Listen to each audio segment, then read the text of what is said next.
guys, welcome back to our channel. So today we're doing something a little different. I did a DYI sewing face mask video, and it's actually pretty easy to do. I just want to throw this out there that it should not replace your N95 mask. So if you have those, keep wearing them. But I know that a lot of hospitals are actually having employees bring their own face masks now if you're not going to be working in the emergency department, the OR, or specifically with COVID patients.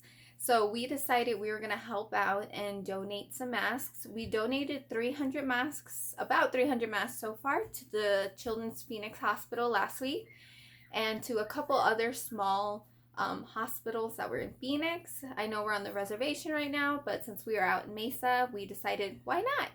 So this is a super easy tutorial. So if you guys are looking to make face masks, keep watching. Alright guys, so let's jump right in. I went ahead and I got some fabric. These are all a foot long. This material is a little thin, so I got a burp cloth that's clean and fresh, and then I went ahead and got a cutout. You can find these cuts out anywhere online. Woo! Then I got some scissors, and then I got measuring tools and a pencil. You can also use a pen. And then I got some push pins just to hold everything in place. And then I got some pipe cleaners to make the fitted nose. And then I got elastic, any kind of elastic will work. And then I got paracord and then some ribbon, so that way I can show you guys a couple different ways to do this. So I went ahead and I laid my fabric flat together, and then I went ahead and drew around where I needed it to be cut at, but then I also added a 1/4 seam allowance all the way around because my cutout didn't come with one. So I went ahead and did that, and I just repeated it as many times as I could on the fabric, and then I went ahead and boom, we cut it out. So once it's cut out, it should look like this. It's pretty simple. Your fabrics should be facing each other, so that way when you sew, it makes it a lot easier. And then with this extra material, I'll probably save it so I can make like a kid's square mask, so I'm not wasting material. And then I went ahead and since I wanted this one to be extra thick, I cut out some extra material. And so with this one, you're going to put the extra material on the outside and then pin it together. And then once it's all pinned together like this, you're going to go ahead and sew it. So you want to make sure you're always back stitching when you start and when you finish. I'm not a professional, so don't judge me guys, but this usually works really good for me. And then I went ahead and I cut little slits and I cut off some of the extra material so that way it wouldn't be so bulky, because it definitely is very bulky. And so when you flip it inside out, it will look really nice. And then you want to go ahead and of course do that to the other ones that you have also. So once they're all sewed, you're going to take it and you're going to flip it right side up. So one side is going to be right side up and the other side is still going to be inside out. And you're just going to layer it right on top of each other. And then you want to make sure it's nice and perfect. So by doing this, the purple fabric will stay on the inside.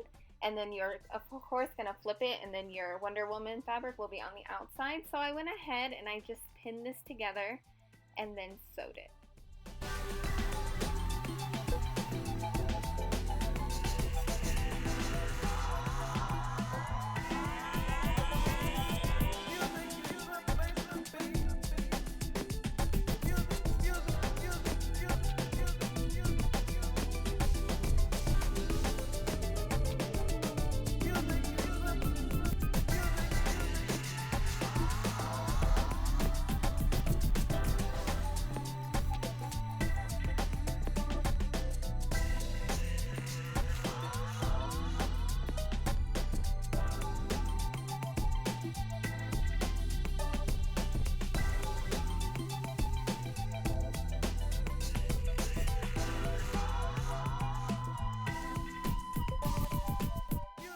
Okay, so now if you want to do the nose piece, you can go ahead and grab some pipe cleaners.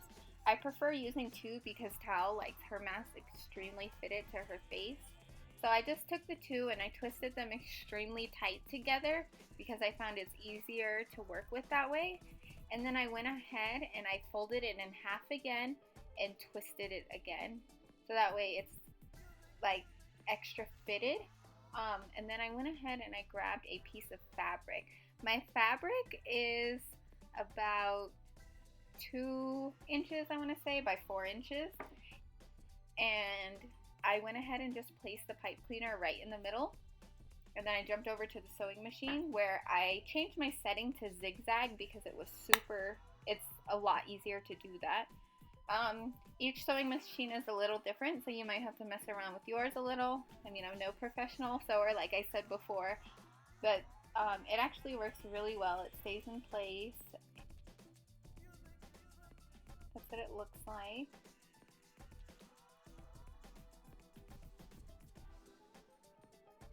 So then I just went ahead and I grabbed my mask and I fitted the pipe cleaner. I folded the fabric in half and then fitted it to where I would want it to sit. I put it, like, I guess right in the middle. Sorry. But I pinned it in place so that way it'd be way easier for me to use or for me to sew, because I feel like stuff moves around a little too much for me. So I went ahead and did that, and then I made sure I back stitched.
And then I'm just going to do the same thing here as I did before, pin everything in place, sew it together, put my nose piece in, all that good stuff.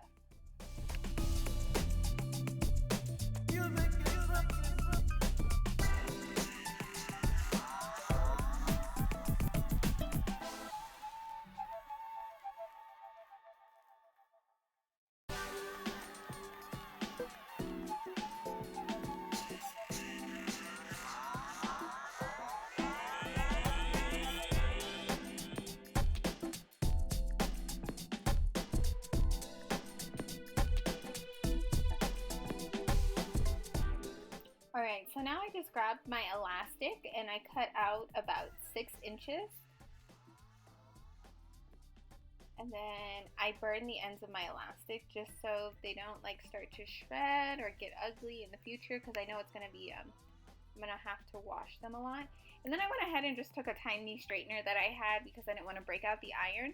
And I folded the sides in and I just kind of ironed them flat so that way they would stay together.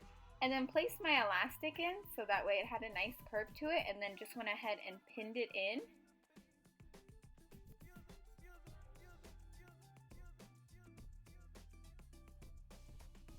And then I did that on both sides, just pinned them in.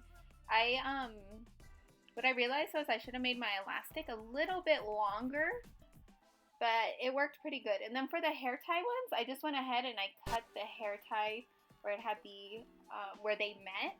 And I went ahead and pinned that in place after I also melted the edges. I didn't have to melt these ones too much. They're honestly really good. I think the hair ties are definitely better than the elastic. They're a lot more stretchy and wearable.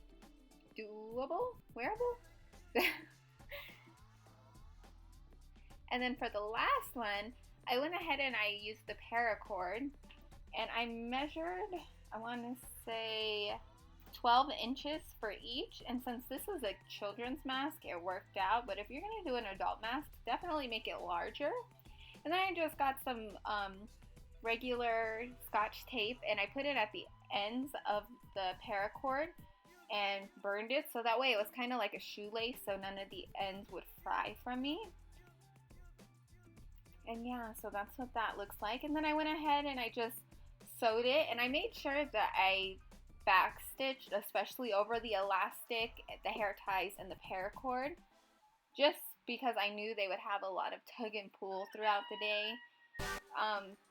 And even after I'm done sewing, I make sure that it's really good, and I pull it, make sure it's nice and strong.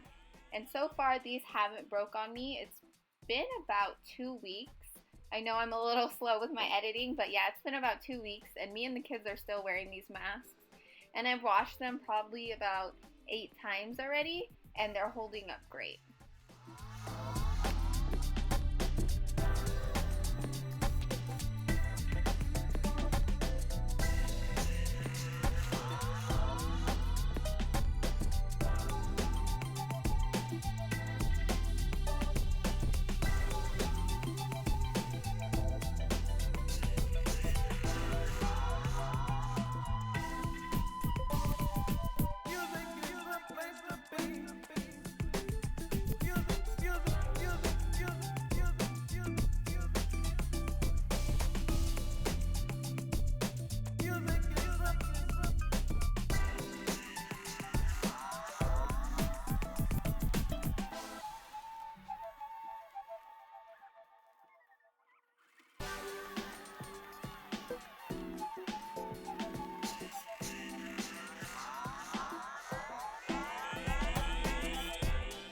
Alright, so this is how the masks turned out. I think they all turned out so lovely, and we're super excited to see what you guys make. So comment pictures below on what you guys make.